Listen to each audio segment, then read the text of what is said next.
Hey there, garden friends, and welcome back to Botanic Haven, your go-to channel for everything gardening, plant care, and creating those beautiful green spaces, both indoors and out. Today I want to talk about something that might sound a bit dramatic, but trust me, it's absolutely crucial if you want a bumper harvest next year. We're diving into December planting, and honestly, if you skip this month, you might be kicking yourself come summer when your neighbour's garden is overflowing and yours is, well, a little lackluster. December gets a bad reputation in the gardening world.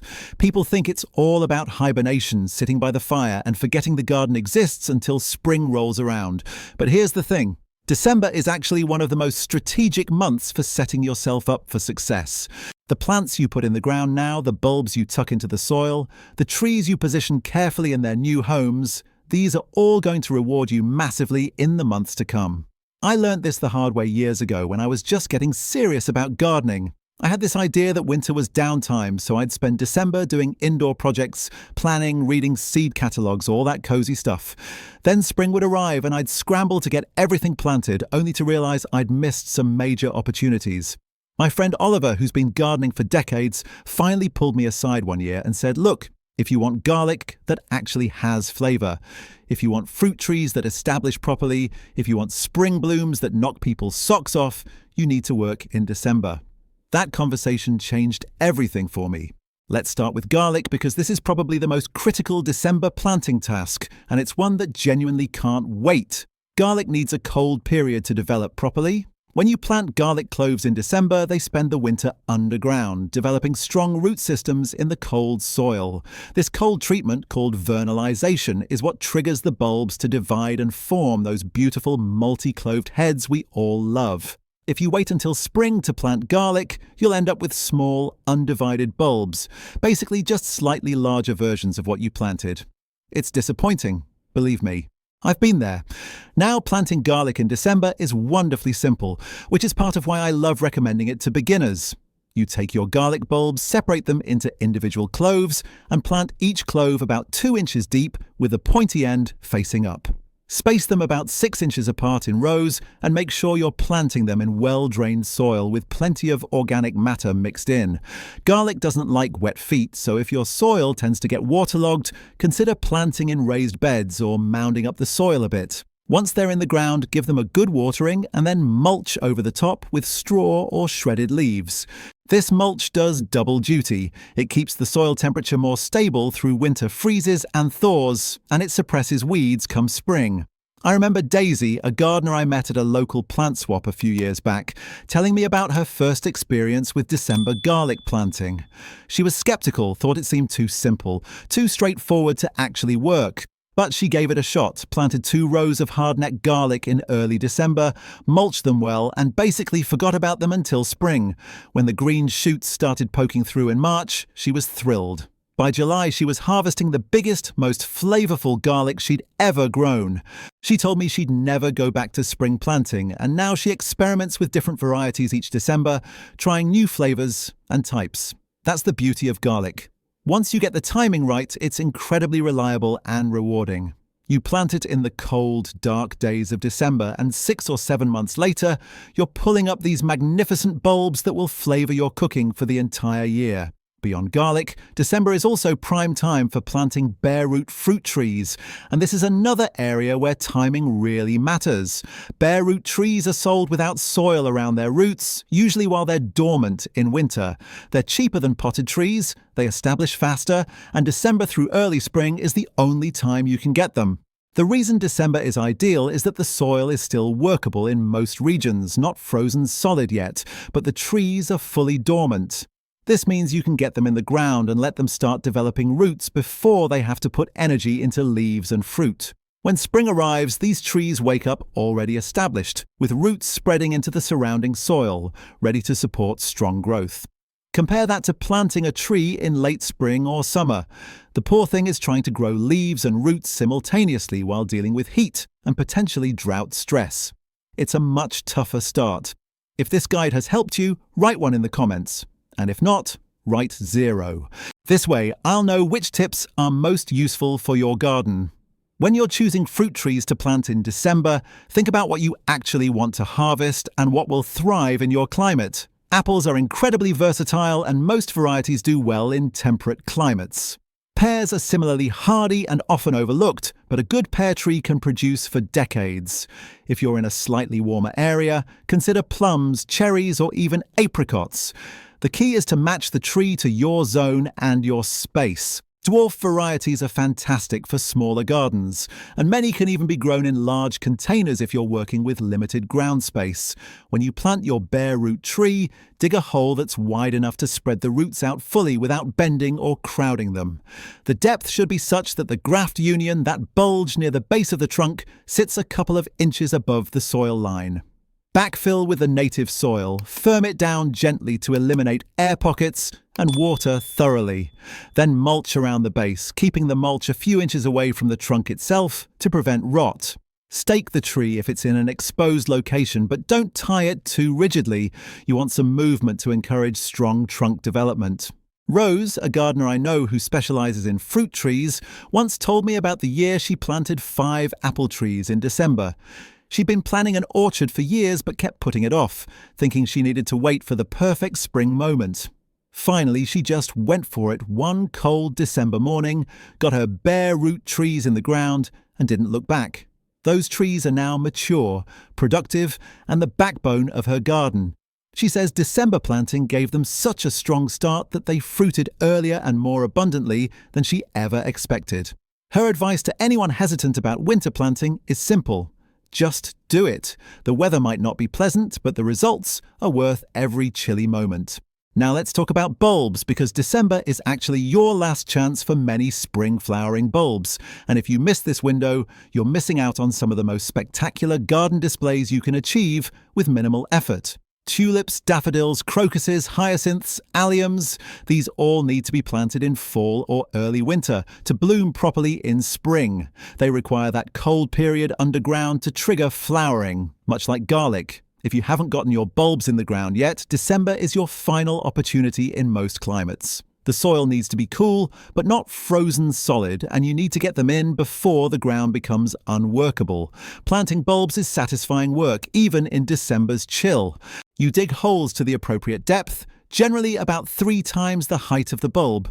Drop them in with the pointy end up, cover them with soil, and you're done. For a natural look, try tossing a handful of bulbs gently onto the ground and planting them where they land. This creates drifts and clusters that look much more organic than rigid rows. I like to plant bulbs in layers too, a technique called lasagna planting. You dig a deeper hole, place larger bulbs like tulips or daffodils at the bottom, cover them with soil, then add a layer of smaller bulbs like crocuses or grape hyacinths, and top everything off with more soil. This way you get waves of blooms at different heights and times, maximizing your display from the same patch of ground. I think about Ivy, a gardener who lives a few streets over from me, who transformed her front yard with December bulb planting. She'd always admired spring gardens bursting with colour but assumed it required constant work and expertise. Then she learned about bulbs and realised it was mostly about planting them at the right time and letting nature do the rest. One December, she bought a couple hundred mixed bulbs, spent an afternoon planting them throughout her front beds, and then waited. Come March and April, her garden exploded with colour. Neighbours stopped to take photos, people asked her for advice, and she became known as the bulb lady on her street. She told me the best part was how little maintenance it required. Plant in December, enjoy in spring, and the bulbs come back year after year with minimal fuss. Another often overlooked December task is planting hedging and shrubs, particularly bare root or root balled specimens. Just like fruit trees, hedging plants establish best when planted during dormancy. If you've been thinking about adding privacy screening, windbreaks, or just structural planting to your garden, December is an excellent time to get those plants in. Hawthorn, beech, hornbeam, privet, these traditional hedging plants are tough, reliable, and much cheaper to buy as bare root whips in winter. You can plant a significant length of hedge for a fraction of what you'd pay for potted plants in spring, and because they're dormant, they settle in beautifully without transplant shock. When planting a hedge, spacing matters. Generally, you want plants about 12 to 18 inches apart for a dense, effective screen, though this varies by species. Dig a trench rather than individual holes. Mix in some compost or well-rotted manure, and position your plants at consistent intervals. Backfill, firm down, water, and mulch. In the first year, keep them watered during dry spells and give them a light trim in late spring to encourage bushy growth from the base. Within a couple of years, you'll have an established green wall that provides privacy, habitat for wildlife, and structure to your garden. Lucas, a friend who bought a rural property a few years ago, faced the challenge of creating shelter and privacy on an exposed site. He planted several hundred bare root hedging plants one December, working through cold, damp days to get them all in. At the time, they looked like sticks in the ground, barely visible, and he wondered if he'd wasted his money. But he kept faith, watered them through their first summer, and gave them a light trim to shape them. By the third year, those sticks had transformed into a lush, thick hedge that completely changed the character of his garden. It blocked wind, created microclimates for more tender plants, and gave him the privacy he'd been craving. He says December planting was key because the plants had months to establish roots before facing the stress of summer heat. Let's also consider perennials, particularly those that benefit from winter planting. While most perennials are planted in spring or fall, some tough, hardy types can go in during December, especially if your soil isn't frozen. Herbaceous peonies, for example, can be divided and replanted in December in milder climates. Daylilies, hostas, and other vigorous perennials can also be moved or planted if conditions allow. The advantage of December planting is that these plants have time to settle in and develop roots before the growing season kicks off. They're not fighting heat or drought, and by the time spring arrives, they're ready to put on strong growth. I planted a batch of bare root peonies one December, slightly nervous about the timing, but I'd read that peonies actually prefer autumn to winter planting. I soaked the roots overnight, dug generous holes enriched with compost, and positioned them carefully, making sure the eyes, those little pink buds on the roots, were only about 2 inches below the soil surface. Peonies are fussy about depth. Too deep and they won't flower. I mulched lightly, watered them in, and left them to their own devices. The following spring they sent up strong shoots, and while they didn't flower that first year, by year 2 they were spectacular, huge, fragrant blooms that became the stars of my early summer garden. That December planting gave them the best possible start. December is also the time to think about green manures or cover crops if you have empty vegetable beds. Rather than leaving soil bare over winter, which can lead to erosion, nutrient leaching, and weed growth, you can sow a green manure crop that will protect and enrich your soil. Field beans, winter tares, and winter rye are all excellent options for December sowing. These plants grow slowly through winter, covering the soil with foliage, and in spring you cut them down and dig them into the soil, where they break down and add organic matter and nitrogen. It's a traditional practice that's fallen out of favour in some circles, but it's incredibly effective for maintaining soil health. I started using green manures a few years ago after reading about their benefits, and honestly, it's made a noticeable difference in my vegetable beds. The soil structure is better, it's more crumbly and easier to work, and I've seen improvements in plant vigour and yields. The process is simple. Scatter the seeds over prepared soil, rake them in lightly, and let them grow. When spring comes and you're ready to plant, chop down the green manure and either dig it in or leave it on the surface as mulch, depending on your approach. Either way, you're feeding your soil and setting up your vegetables for a strong season. Another December consideration is protecting the plants you've already got, particularly tender perennials, young shrubs, and anything that might be on the edge of hardiness in your area. While this isn't planting per se, it's part of the overall strategy for a strong harvest and healthy garden next year. Mulching around the base of plants, wrapping vulnerable stems with fleece or hessian, and moving pots into sheltered spots can all make a difference. I've learned that a little effort in December to protect plants saves a lot of heartache in spring when you'd otherwise be replacing things that didn't make it through winter. One December, I neglected to protect a young fig tree I'd planted the previous spring. It was in a pot, and I thought it would be fine tucked against the house. We had an unusually harsh, cold snap, and the poor thing suffered badly, losing a lot of stem growth. It recovered eventually, but it set back my harvest by a year. Now I'm much more careful. Fleece goes on anything tender. Pots get moved into the greenhouse or grouped together in a sheltered corner. And I keep an eye on weather forecasts. It's not about being paranoid, just practical. Let's circle back to vegetables for a moment because there are actually some vegetables you can plant in December for harvest later in the year, depending on your climate. In milder regions, you can sow broad beans directly into the soil in December. These will germinate slowly, establish through winter, and give you an early crop in late spring or early summer, weeks before spring-sown beans. The same goes for hardy peas. Varieties described as overwinter or autumn sowing types are bred to handle cold and can be planted in December for early harvests. The key is choosing the right varieties and protecting them with cloches or fleece if temperatures drop sharply. I've grown overwinter broad beans several times, and they're one of my favourite winter planting projects. There's something deeply satisfying about going out in the cold, dibbing holes in the soil, dropping in big bean seeds, and knowing that in a few months there'll be strong plants providing fresh food. The yields from December-sown beans are often better than spring-sown ones because the plants have a longer growing season. They mature before aphid populations explode, and they're less stressed by heat. Plus, harvesting fresh broad beans in May, when most people are just planting theirs, feels like a little victory. Onion sets are another December possibility in many climates. Planting onion sets, which are small, immature bulbs, in December gives you a head start on the onion growing season. They sit in the ground through winter, barely growing, then surge ahead in spring, giving you large bulbs by midsummer. The advantage over spring planting is size and maturity. December planted onions simply have more time to develop. Choose varieties labelled for autumn or winter planting. Push the sets into prepared soil so just the tips are showing, and space them about 4 inches apart. Keep them weeded, and by July you'll be lifting impressive onions that store well through autumn and winter. Oliver, the gardener friend I mentioned earlier, swears by December onion planting. He grows all his onions this way, and his harvests are consistently excellent. He told me the trick is good soil preparation. Onions are hungry plants and need fertile, well-drained soil. He works in plenty of compost or well-rotted manure in late autumn, lets it settle for a few weeks, then plants his sets in December. He also uses netting to protect them from birds, which sometimes pull up newly planted sets. By following this routine every year, he ensures a reliable onion harvest that feeds his family year-round.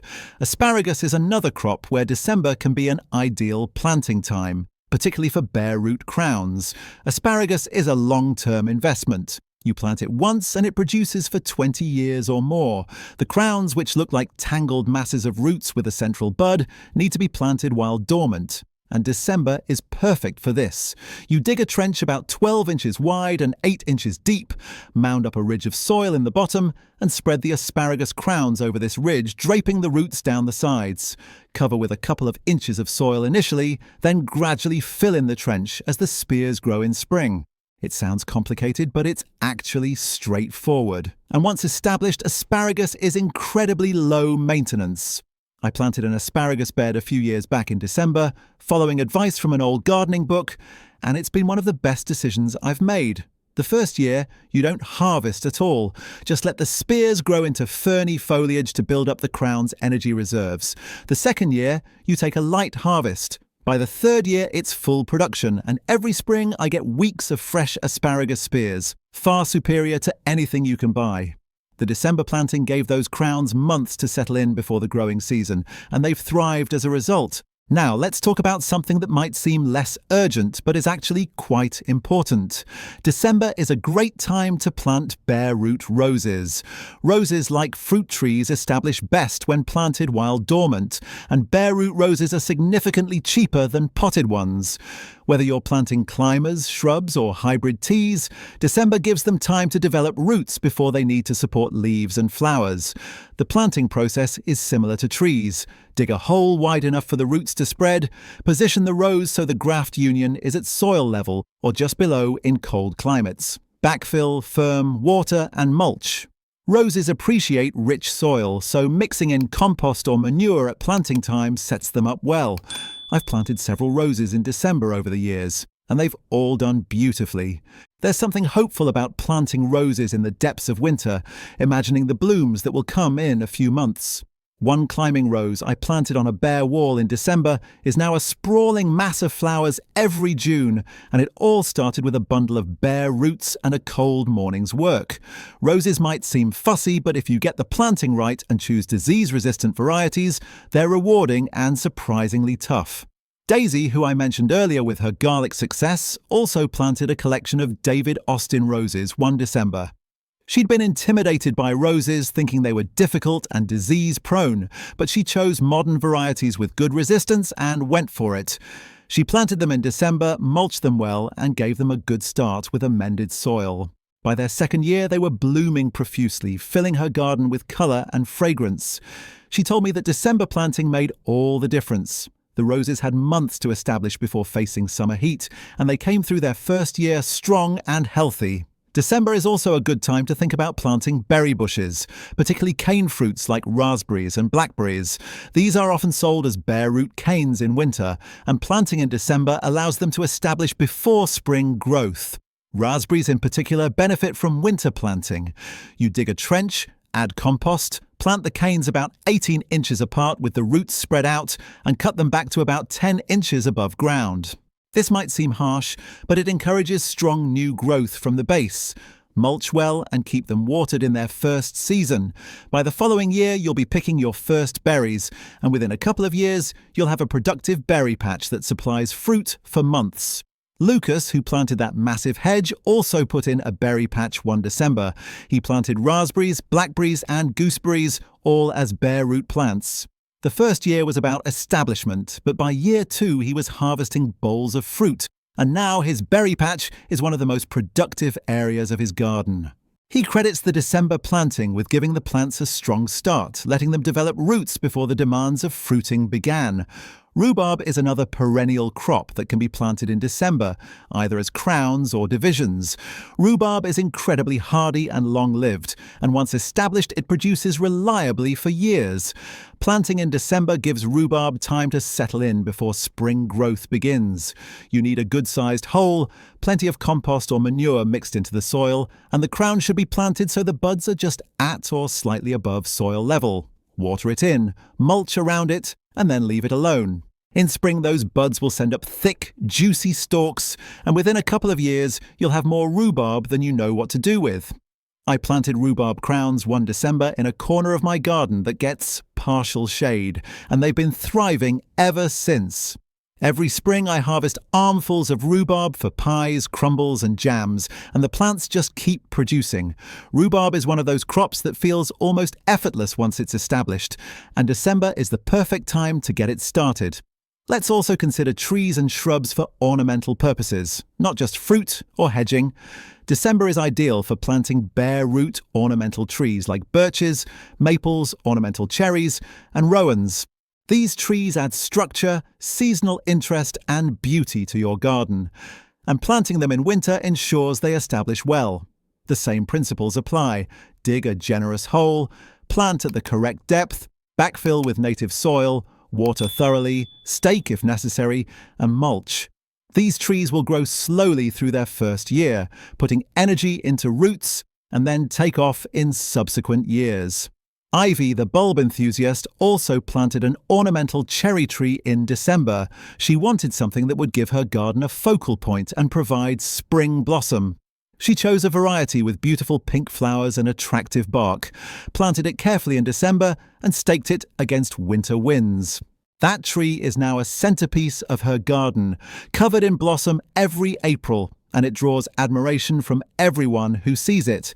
She says the December planting was crucial. The tree had months to establish before facing the stress of flowering and leafing out. Beyond all these planting tasks, December is also about preparing for the year ahead. While you're planting garlic, bulbs, trees, and everything else, you're also setting intentions and making plans. It's a time to reflect on what worked in the past year, what didn't, and what you want to try next. Maybe you want to expand your vegetable garden, add more perennials, or experiment with new fruit varieties. December, with its quiet, contemplative atmosphere, is perfect for this kind of thinking. I like to spend December evenings with a notebook, sketching out plans, listing what I want to plant and where, and dreaming about the garden in full bloom. There's something grounding about this practice, especially in the dark, cold days of winter. It reminds me that spring is coming, that growth is inevitable, and that the work I do now will pay off in abundance later. One thing I've learned over years of gardening is that the gardens that thrive are the ones that receive attention year-round, not just in the obvious growing months. December might be cold and uninviting, but it's a critical time for setting up success. The plants you put in now are getting a head start, establishing roots, going through necessary cold periods, and positioning themselves for vigorous growth when warmth returns. If you skip December, you miss this window, and while you can still garden successfully, you're making things harder for yourself. Think of it like this: December planting is an investment. You're putting in time and effort now in less than ideal conditions, but the returns are massive. That garlic you plant now will feed you for a year. Those fruit trees will produce for decades. Those bulbs will brighten your spring and come back year after year. The berry bushes, the asparagus, the rhubarb, all of these are long-term assets that start with a bit of work in December. And even the annual tasks like green manures or overwinter vegetables give you advantages that spring planting simply can't match. Rose, with her apple orchard, often says that the best time to plant a tree was 20 years ago, and the second best time is now. I love that sentiment because it captures the essence of gardening. It's about taking action, making decisions, and trusting that nature will do its part. December is now, and if you've been thinking about any of these projects, putting in garlic, planting fruit trees, getting bulbs in the ground, there's no better time than the present. I also want to address a concern some people have about December planting. What if the weather is terrible? What if it's freezing, or the ground is waterlogged, or there's snow? The truth is, you work with what you've got. If the ground is frozen solid, you can't plant, obviously. But if it's just cold and damp, you can still work. You just need to dress appropriately and pick your moments. I've planted garlic in light rain, I've dug holes for trees while my breath steamed in the cold air, and I've handled bare root plants with numb fingers. It's not always pleasant, but it's manageable, and the sense of accomplishment when the work is done is immense. If your soil is waterlogged, wait for a drier spell. Planting in saturated soil can compact it and damage structure, which hurts plants in the long run. But most Decembers have windows of workable weather, even if they're short. Keep an eye on the forecast, and when you see a break, get out there and do what you can. Even an hour of work can make a big difference. Another thing to remember is that December planting isn't all or nothing. You don't have to do everything at once. Maybe this year you focus on garlic and bulbs. Next year you add fruit trees. The year after you put in asparagus or berries. Gardening is a long game, and every step forward, no matter how small, builds towards something bigger. Don't be overwhelmed by the scope of what's possible. Just start somewhere and let your garden grow with you. I think back to my early gardening days when I knew so little and felt intimidated by experienced gardeners like Oliver and Rose. They seemed to have all this knowledge and confidence, and I was just muddling through. But what I've realized over time is that everyone starts somewhere, and the difference between a novice and an expert is mostly just years of trial, error, and persistence. Every experienced gardener has stories of failures, plants that didn't make it, projects that went wrong. The key is to keep going, to learn from mistakes, and to celebrate the successes. December planting is one of those practices that can transform your gardening, not just because of the specific plants you put in, but because it shifts your mindset. It teaches you to think ahead, to work with the seasons rather than against them, and to trust in processes that might not show immediate results. When you plant garlic in December and wait months for harvest, you're practicing patience and faith. When you plant a fruit tree and know it won't fruit for a few years, you're investing in the future. These are valuable lessons that extend beyond gardening into life itself. As I wrap up this discussion, I want to encourage you to take at least one action this December. Whether it's planting a row of garlic, putting in a few bulbs, or planting a single fruit tree, do something that sets you up for a better harvest next year. The act of planting in winter, of working with cold soil and bare branches, connects you to generations of gardeners who've done the same. It's a tradition that's both practical and deeply satisfying. And remember, gardening is a journey, not a destination. Every December is another opportunity to plant, to plan, and to dream about the garden to come. The work you do now in these short, cold days will bloom into abundance when the world warms again. So grab your gloves, pick up your trowel, and get planting. Your future self, standing in a garden full of flowers, vegetables, and fruit, will thank you for it. Happy planting, and here's to a strong harvest in the year ahead.